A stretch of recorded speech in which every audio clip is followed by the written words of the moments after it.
찬양하기 위해서 열심히 연습하시고 가정에서 연습하고 또 교회 와서 연습하면서 귀한 찬양으로 영광을 돌렸습니다.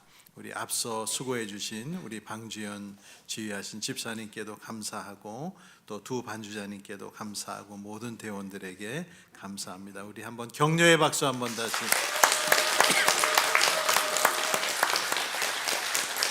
감사합니다.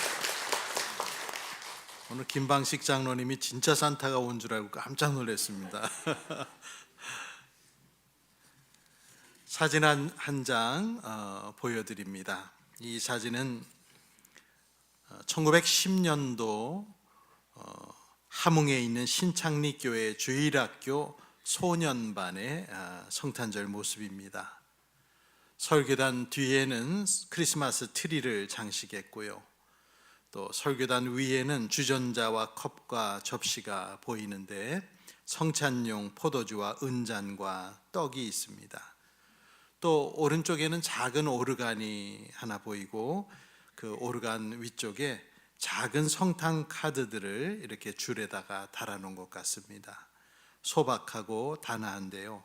강단 왼쪽에 깃발은 십자가 깃발이고요. 또 강단 뒤에 있는 100만 명 구령 운동가를 글씨를 써서 붙여놨습니다. 그리고 그 앞에는 선교사인 맥레 목사님이 계시는데요. 이 맥레 목사님은 1907년 염전세를 거부한다고 많은 사람을 죽인 일제의 탄압을 받던 주민들의 편에 서서 도움을 줬던 분이고요. 당시에 한국을 방문 중이던 옆에 있는 캐나다 장로회 선교부의 맥케이 목사님도 대한매일신보의 함흥대량 학살을 기사로 고발하기도 했습니다. 선교사를 돕는 남자 조사와 교사는 아직도 저 당시만 해도 어른의 상징인 갓을 쓰고 있었습니다. 남학생들은 옷을 보면은 이때부터 벌써 검은색 옷을 입기 시작했는데 일제 식민지가 시작되면서 이 검은색 옷이 늘어나기 시작했습니다. 이 사진은 주일학교 예배 후에 찍은 듯 하는데 아마 선물을 기다리고 있어서인지 아이들의 표정이 희색이 만연하고 당당하고 활기찬 아이들로 보입니다. 그리고 여러분들은 멀어서 잘 안 보이겠지만 아이들 눈빛이 다 살아 있습니다. 굉장히 생기가 있고 이 아이들이 몇 년 후에 자라서 대한독립 만세를 외치는 그러한 주역들이 되었을 겁니다. 여러분에게 1910년의 성탄 사진을 한 장 보여드리며 말씀을 시작하게 됐습니다. 지난 주일에 권사님 한 분께서 제게 다가와 사진 한 장을 보여주셨는데 며느리가 뱃속에 품고 있는 손주의 초음파 사진을 기뻐하시면서 제게 보여주셨는데 참 신기했습니다. 요즘은 기술이 너무나 진일보해서 뱃속의 아이가 누구를 닮았는지까지도 거의 확인이 될 정도로 선명한 사진이었는데 우리는 아무리 생각해봐도 존재하지 않던 생명이 뱃속에 잉태되어 새롭게 세상에 태어난다는 것이 아무리 생각해도 놀랍기 그지없습니다. 예수님은 한 작은 아기로 세상에 오셨습니다. 예수께서 아기로 나셔서 세상에 평화를 전하셨다는 말은 기독교 외부 세계에서는 별 의미가 없이 쓰이는 그저 관용적인 말입니다. 이 말이 의미 있다고 여기는 비기독교인은 아마 거의 없을 것입니다. 그 뜻을 모르고 또 받아들이지 않기 때문에 의미 있는 이해가 불가능합니다. 그분들은 아마 아기 예수 탄생을 기독교의 예수 탄생 설화를 설명하는 정도로 생각할 것입니다. 우리는 예수님이 탄생하신 날을 정확히 알 수 없습니다. 태양력으로 몇 월 며칠이고 음력으로 몇 월 며칠인지는 성경상에 기록하고 있지 않기 때문이고 누구도 정확한 날짜를 알 수 없습니다. 한편으로는 그 날짜가 정확하다면은 그로 인한 부작용도 우리가 있지 않았을까라는 생각도 합니다. 예수님의 탄생은 당시 다스리고 있던 왕의 이름과 역사적인 기록들을 종합해 보면은 기원전 4년에서 6년 사이에 예수께서 태어나신 것으로 보입니다. 제가 웃자고 하는 말이지만은 예수님이 기원전 4년에 태어났다면 호랑이 띠고 5년에 태어났다면 소 띠고 그 앞에 4년에 태어났다면 쥐 띠겠지요. 제 말이 아니라 지금 인간이 개발한 최상위의 AI가 인공지능이 제게 가르쳐 준 겁니다. 호랑이 띠인지 소 띠인지 쥐 띠는 알 수 없으나 주님은 분명 주전 4년에서 6년 사이에 태어난 게 확실합니다. 예수님이 역사를 뚫고 인간 세상에 들어오셔서 신이 인간이 된 놀라운 역사를 남겨주셨고, 기독교라는 인류 역사를 통해 가장 광범위한 영향을 인류에게 미친 종교의 시작을 가능하게 해주셨습니다. 현재 지구상에서 기독교의 다양한 종파를 초월하여 예수님을 믿고 있는 기독교인들은 몇 명일까요? 26억 3천만 명으로 추정됩니다. 가톨릭, 개신교, 동방, 정교회 등 기독교의 모든 종파를 합한 수치입니다. 현재 전 세계 인구가 82억 명인 것을 고려하면 기독교인은 전 세계 인구의 약 32%를 차지하고 있고요. 참고로 세계에서 두 번째로 많은 종교인은 이슬람교로 세계 인구의 약 26% 정도고, 3위는 힌두교인들이 3위를 차지했습니다. 이슬람교도도 관점과 교리는 다르겠지만 예수님을 위대한 선지자로 여기고 있다는 점에서는 예수님을 완전히 배제한 종교가 아니기 때문에 예수님께서 전 세계인에게 끼친 영향은 전 세계 인구의 거의 절반의 사람에게 미쳐 있다고 말해도 틀리지 않습니다. 정말 놀라운 일입니다. 가장 놀라운 일은 신이 인간이 되어서 세상에 오셨다는 성육신의 믿음이 가장 놀랍습니다. 이 우주 만물을 신께서 그의 능력으로 만드셨다는 일도 굉장하고 놀라운 일이겠지만, 그에 못지않게 신이 인간이 되어 현실의 세계로 오셨다는 것도 정말 놀라운 일이 아닐 수 없습니다. 세상에 어떻게 이런 일이 가능할까 질문하게 되는 놀라움을 넘어서 도무지 믿겨지지 않는 교리가 바로 신이 사람이 되어 역사 안으로 걸어 들어오셨다는 사실입니다. 신이 멀리서 떨어져서 우리가 알 수 없는 곳에서 우리 역사 외부에서 우리에게 영향을 끼치고, 때로는 기적으로, 때로는 자연재해로, 때로는 천체의 움직임으로 지구인이 사는 세상에 그분의 고유한 메시지를 전한다는 것은 완전히 낯설지 않은 일반적인 종교에서 할 수 있는 말이겠지만, 창조의 신이 친히 인간이 되어 인간 세계의 아기의 모습으로 여자의 자궁에서 태어났다는 말은 정말로 받아들이기 쉽지 않은 말입니다. 그래서 기독교의 성육신 교리만큼 사람들을 놀라게 하는 말도 없습니다. 창조는 세상의 첫 시작이 있어야 한다는 상식 때문에 어느 정도 용납됩니다. 그러나 신이 사람이 되어 사람들 가운데 왔다는 말은 쉽게 받아들여지지 아니하고 거절됩니다. 심지어 이스라엘 사람들도 그것을 거절하고 예수님을 사회를 어지럽히고 유대교를 혼란케 하는 신흥 교주로 생각하고 십자가에 못 박아 죽였습니다. 아직도 이스라엘 사람들은 그 생각을 고수하고 있습니다. 죽여서 정리해야 한다고 생각할 정도로 성육신의 이 개념을 혐오했던 것입니다. 그러나 예수님의 제자들은 달랐습니다. 그들도 믿지 못했던 예수님을 부활을 통해서 다시 보게 되었고, 성령 하나님께서 주신 지혜와 이해력과 용기를 통해서 예수님의 온전한 정체를 제자들은 깨닫게 되었습니다. 그리고 그들 자신이 이 지식의 전파를 위해서라면 예수님과 같이 죽어도 여한이 없다는 생각에 이를 정도로 강한 확신으로 육체로 오셔서 구원의 길을 주신 예수님을 추종하고 따르게 되고 전 세계인에게 영향을 끼치게 되었습니다. 사도 요한은 요한복음 1장 1절을 시작하며 태초에 말씀이 계셨다. 그 말씀은 하나님과 함께 계셨다.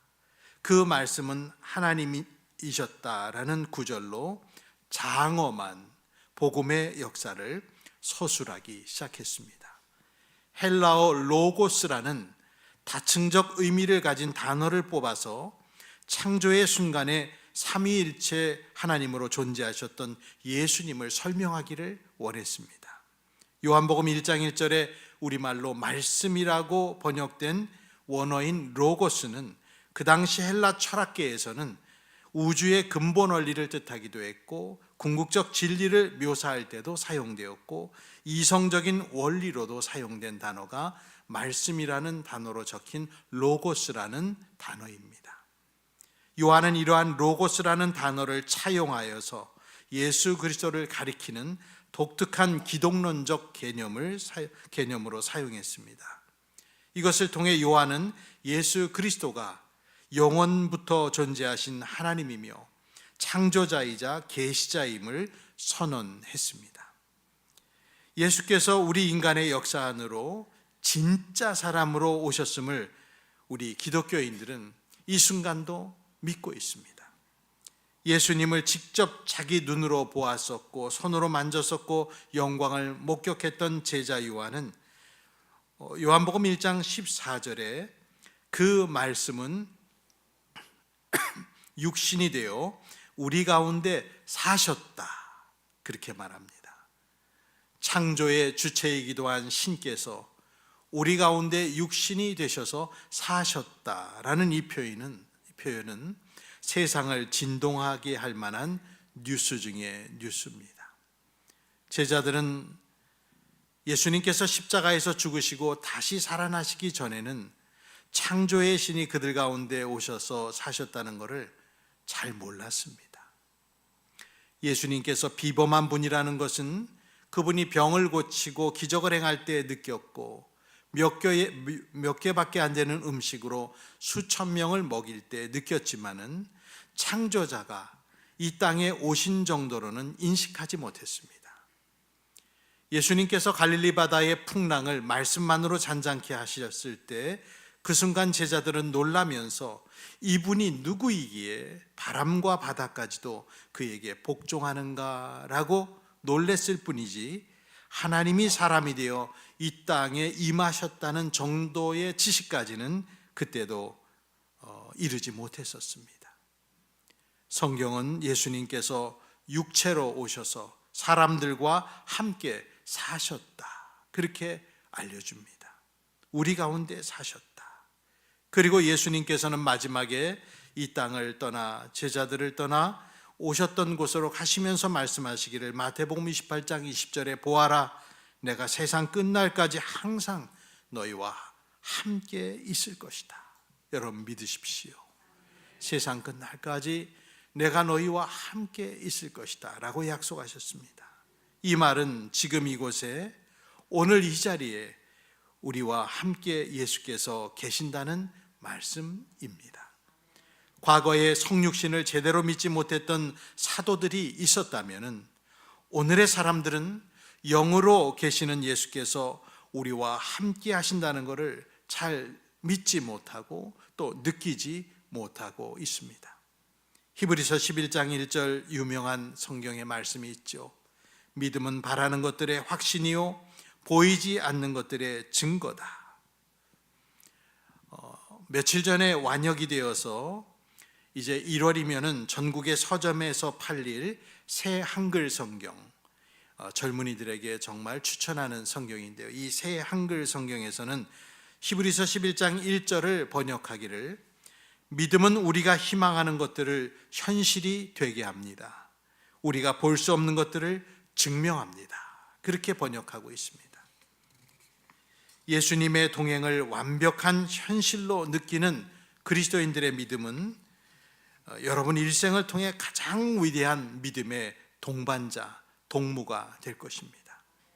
기독교인이 아닌 사람들은 이런 것들을 몽상이라고 말하고 헛된 기대일 뿐이라고 말합니다. 하지만 하나님이 존재하신다는 것을 우리가 느끼고 그분의 계시를 받고 사랑을 입은 사람들은 그 믿음이 바로 우리가 볼 수 없는 것들을 증명하고 있다, 그렇게 오히려 말합니다. 부활하신 예수님을 여전히 의심하는 제자인 도마에게 의심을 떨쳐버리고 믿음을 가지라 라고 말씀하시면서 나를 보지 않고도 믿는 사람은 복이 있다, 그렇게 요한복음 20장 29절에 말씀하셨습니다.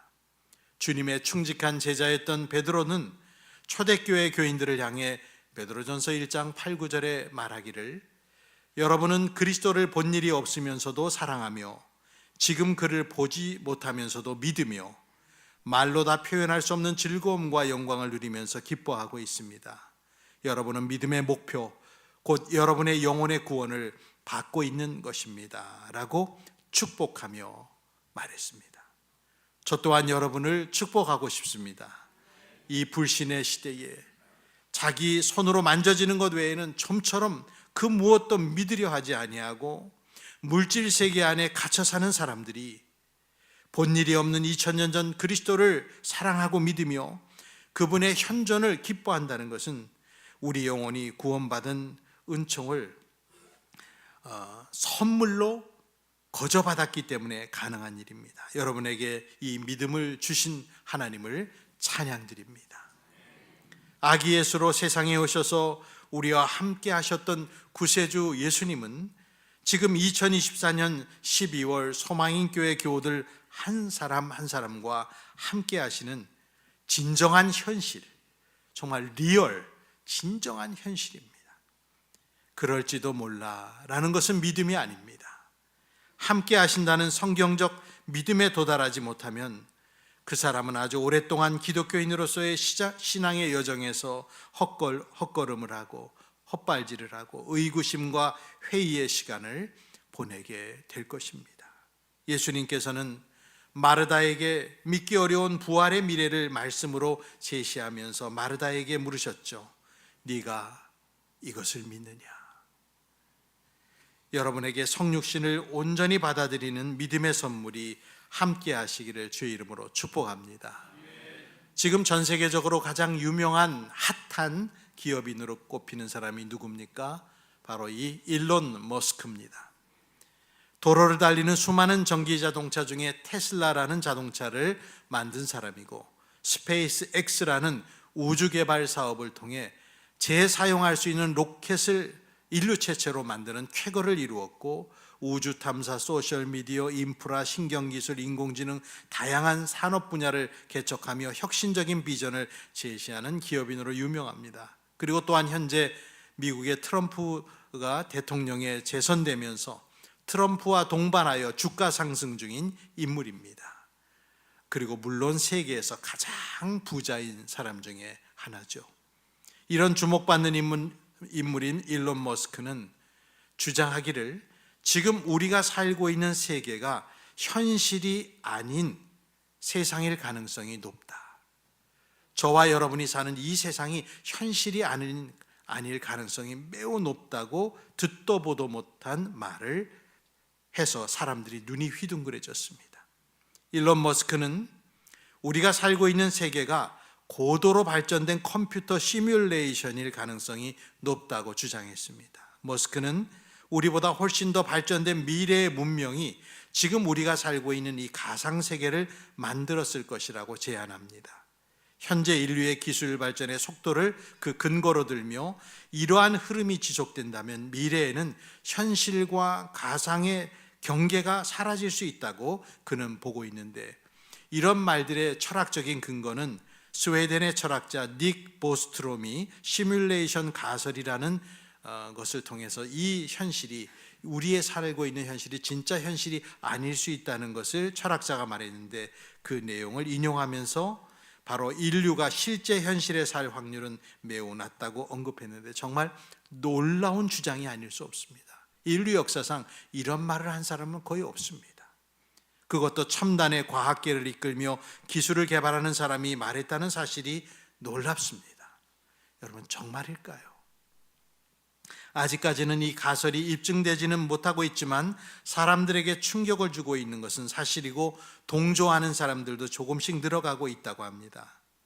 제 생각에는 현재 과학자들이 발견한 이 물리세계의 불확정성과 또 우리가 인간이 모르는 미지의 영역이 많다는 것을 정말 뼈 때리게 깨닫게 한 양자역학 같은 학문이 지금 물리학계에 점점 보편화돼 가고 있고, 이 세상을 또 한 번 엄청나게 변혁시킬 양자 컴퓨터라는 것을 고도화하려고 미국이 가장 지금 노력하고 있고, 우리 카이스트도 초보적인 수준에서 지금 노력하고 있는데, 이러한 고도화된 과학을 추구하면서 우리는 점점 이 인간 세계가 과연 현실일까라고 질문하기도 하고, 인간이 느끼는 시간은 어떤 것인가라고 하는 깊은 원초적인 인류의 질문을 새롭게 하고 그 질문에 직면하고 있습니다. 여러분 아시겠지만 이 지구상의 시간과 블랙홀에서의 시간이 다르고,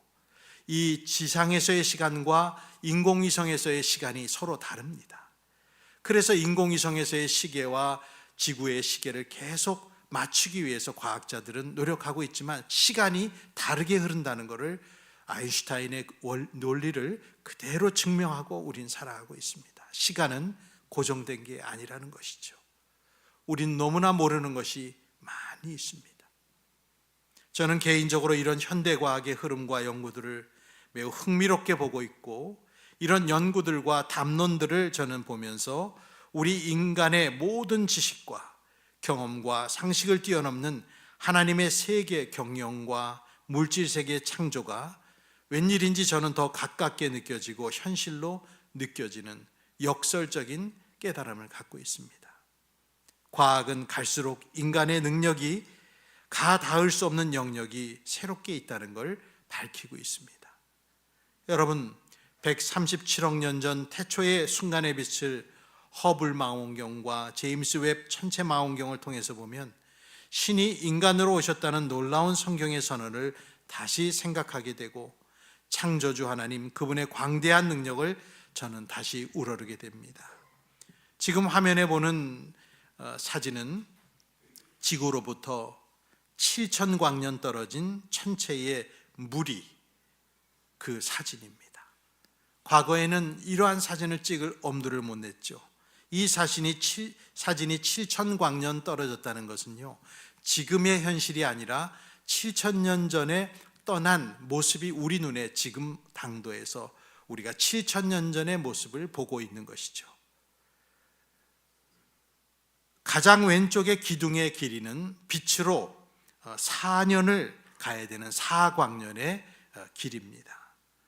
이 모습은 태양계의 3.5배에 달하는 어마어마한 크기인데, 사실은 이보다 더 놀라운 사진들도 많죠. 이 사진의 이름은 과학자들이 창조의 기둥이라 그렇게 지었습니다. 인류의 모든 기술을 집약한 천체 망원경이 담은 인류의 업적 중에 하나입니다. 지금으로부터 3,000년 전 다윗은 달과 별들을 보며 시편 8편 1절과 3, 4절에 말하기를, 주 우리 하나님, 주님의 이름이 온 땅에서 어찌 그리 위엄이 넘치는지요. 저 하늘 높이까지 주님의 위엄 가득합니다. 주님께서 손수 만드신 저 하늘과 주님께서 친히 달아놓으신 저 달과 별들을 내가 봅니다. 사람이 무엇이기에 주님께서 이렇게까지 생각하여 주시며, 사람의 아들이 무엇이기에 주님이 이렇게까지 돌보아 주십니까? 당시에는 과학의 지식이 없었기에 하나님이 하늘에 이거를 허공에 달아놓으셨다라고 다윗은 생각한 것 같습니다. 이 땅과 하늘이 현실이듯 이 땅과 하늘과 우주의 모든 것이 생겨났던 창조의 그 순간에 그 자리에 함께 하셨던 예수님께서 2000년 전 베들레헴 구유에 아기로 나시어 누우셨다는 사실도 역사적인 현실입니다. 요한복음 1장 18절은 말합니다. 일찍이 하나님을 본 사람은 아무도 없다.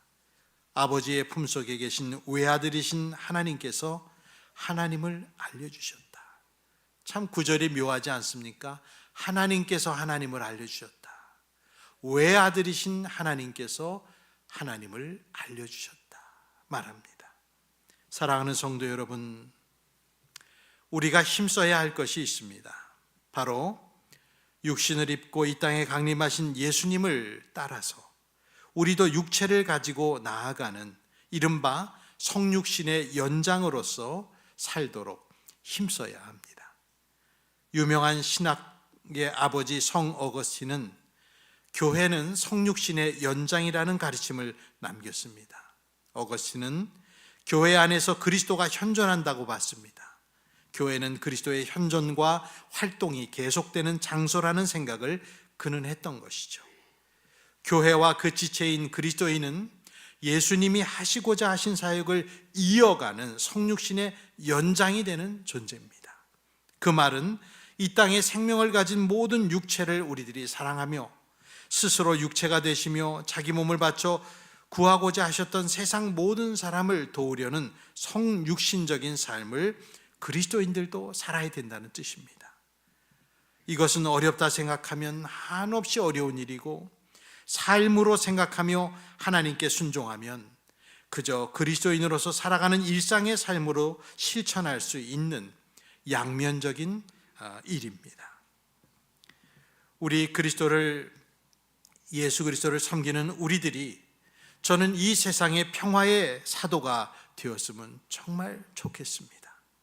증오와 미움과 혐오의 자리에서 누군가를 욕하고 세상을 소란케 하는 사람들이 아니라 빛처럼 따뜻하게 비추고 소금처럼 스며들어 평화를 전하는 예수와 같은 삶을 살았으면 정말 좋겠습니다. 지금 우리 지구 위에는 폭력과 살인과 폭행과 혐오가 가득합니다. 러시아와 우크라이나 간의 전쟁에 투입되어서 이역만리 타국 땅에서 드론 공격이 무엇인지도 모르고 그걸 뻔히 쳐다보다 죽은 저 사진 속에 앳된 북한 병사의 겁먹은 표정이 우리의 뇌리에 남습니다. 이 영상을 찍은 후에 바로 그는 죽었다고 합니다. 드론에서 투하된 강력한 폭탄에 그는 사정없이 찢겨 죽었을 것입니다. 미국의 신학자인 스탠리 하우어워스는 그의 기도문에 전쟁과 죽음으로 가득 찬 세상을 위한 기도를 했는데 저는 오늘 성탄의 날에 우리의 마음을 그의 기도문에 얹어서 하나님께 기도하고 싶습니다. 스탠리 하우어워스는 이렇게 기도했습니다. 사랑하는 주님, 우리 발 앞에는 무수한 시신들이 있습니다.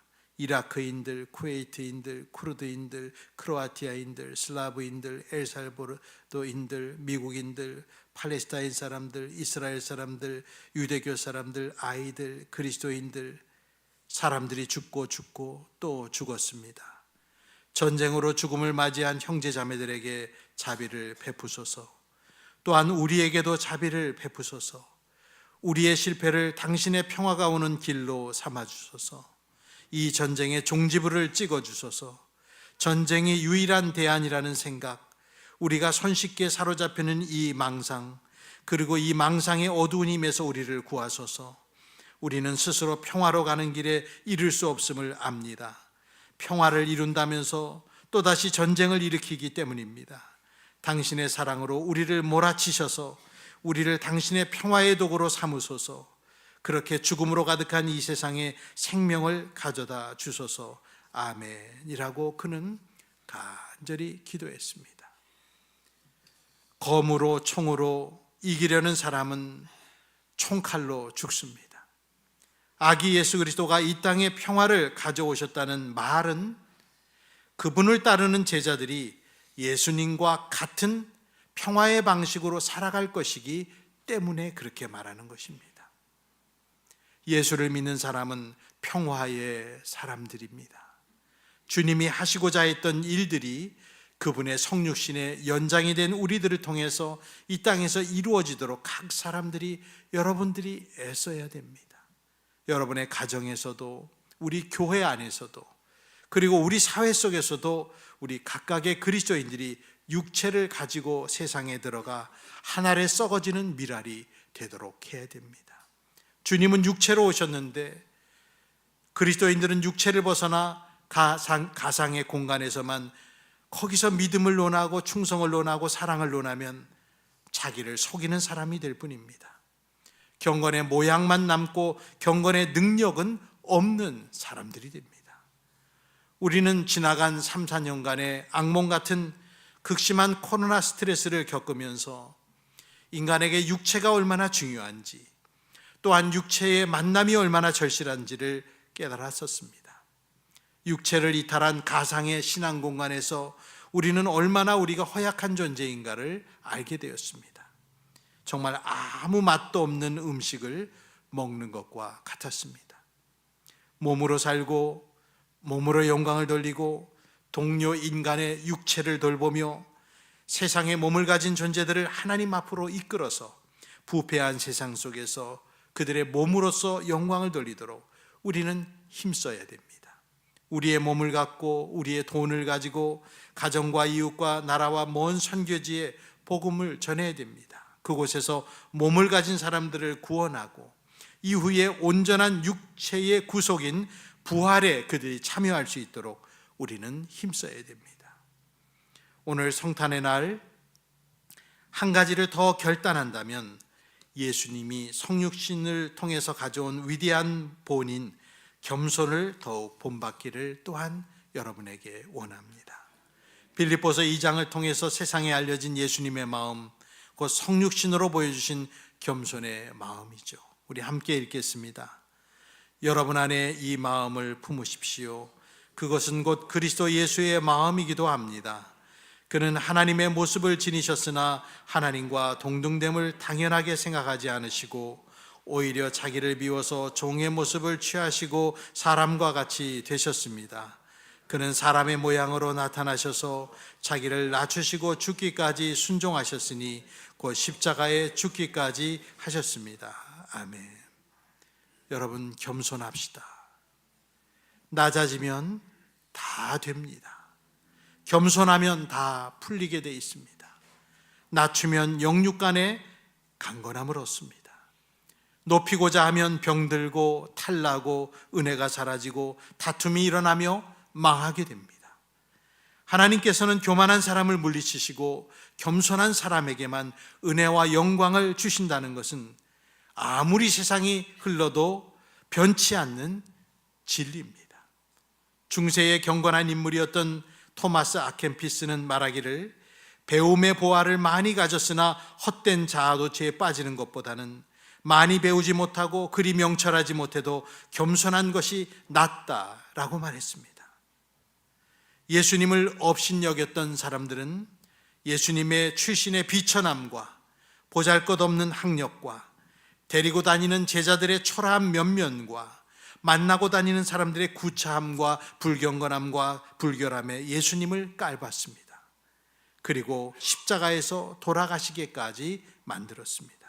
그러나 하늘에 계신 하나님 아버지는 그러한 예수님의 겸손과 순종을 다 지켜보시고 마침내 지극히 높여주셨는데, 오늘 빌립보서 2장 9절에서 11절 말씀에 그러므로 하나님께서는 그를 지극히 높이시고 모든 이름 위에 뛰어난 이름을 그에게 주셨습니다. 그리하여 하늘과 땅 위와 땅 아래에 있는 모든 것들이 예수의 이름 앞에 무릎을 꿇고 모두가 예수 그리스도는 주님이라고 고백하여 하나님 아버지께 영광을 돌리게 하셨습니다 라고 기록했습니다. 여러분, 겸손히 조용하게 살아가십시오. 이것이야말로 성도가 가진 가장 존귀한 모습입니다. 하나님이신 예수께서 신에서 사람으로 자기를 낮추시고 그냥 보통 사람들의 모습으로 사시면서 위대한 창조주의 어깨에 고난의 십자가를 지고 비틀거리며 골고다를 걸으셨다는 사실은 모든 교만한 자들의 입을 닫아버리게 만듭니다. 자아도취에 빠져 허우적대는 시끄러운 사람들의 반대편에 여러분들은 서십시오. 겸손은 가장 조용하게 여러분의 존재감을 빛내줄 것입니다. 베드로 사도는 겸손을 권하며 베드로전서 5장 6, 7절에 이렇게 말합니다. 그러므로 여러분은 하나님의 능력의 손아래로 자기를 낮추십시오. 때가 되면 하나님께서 여러분을 높이실 것입니다. 여러분의 걱정을 모두 하나님께 맡기십시오. 하나님께서는 여러분을 돌보고 계십니다. 성육신하신 예수님의 마음과 정신은 겸손해 있습니다. 이 마음을 본받는 성도들이 됩시다. 2024년 성탄절, 너무나 충격적인 일을 이번 달 초에 우리 온 국민들이 겪었기 때문에 더 오랫동안 기억에 남을 성탄절이 될 것 같습니다. 부디 이 나라와 이 지구촌에 갈등과 혐오와 미움과 대적과 아픔이 사라지는 진정한 샬롬의 시대가 오기를, 샬롬의 예수께서 오시기를 기도합니다. 마라나타, 아멘. 주 예수여 오시옵소서. 기도하겠습니다.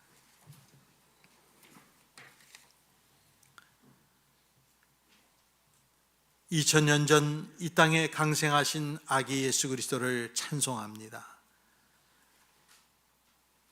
신이 인간이 되어 이 땅에 오셨다는 사람들이 도무지 믿기 어려운 이 놀라운 복음을 우리에게 허락하셔서 그 예수를 통하여 십자가의 대속에 위대한 일을 이루시고 그 십자가를 바라보는 자마다 믿고 주님과 같이 영생을 얻으며 부활에 동참케 하시니 감사합니다. 올 2024년 이 성탄절에 다시 예수 그리스도를 향하여 우리의 믿음을 재정비하고 결단하오니 주님을 깊이 사랑하며 이 주님의 은혜의 복음을 세상에 널리 전하는 모든 성도들이 되도록 오늘 마음의 무릎을 꿇은 소망인 성도 한 사람 한 사람에게 주님께서 확신으로 내려 주시옵소서. 오늘 이 자리에 몸이 연약한 자 있습니까? 주님께서 치유하여 주시고, 마음이 상한 자 있습니까? 주님께서 온전한 마음으로 다시 힘을 얻게 인도하여 주시옵소서. 주님 본받아 겸손한 삶을 살며 겸손한 자에게 은혜를 주시는 하나님을 체험하고 이 땅에서 아기 예수 그리스도를 정말 감사하고 마음에 품고 주님과 평생을 동행하며 사는 그리스도인으로 살게 인도해 주옵소서. 감사드리며 구주 예수님의 이름으로 기도드립니다. 아멘. 우리 함께 일어나서 115장 1절과 4절을 우리 찬양합니다. 함께 일어나 찬양합니다.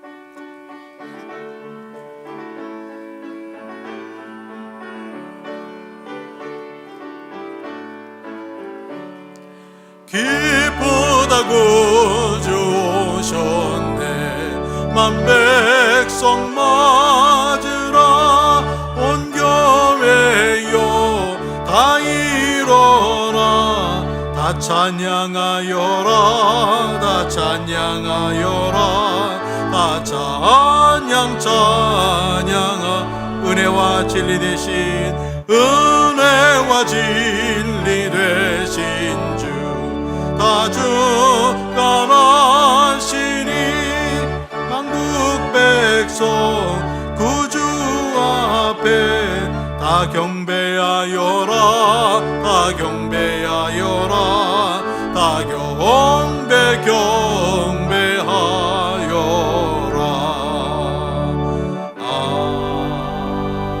아멘.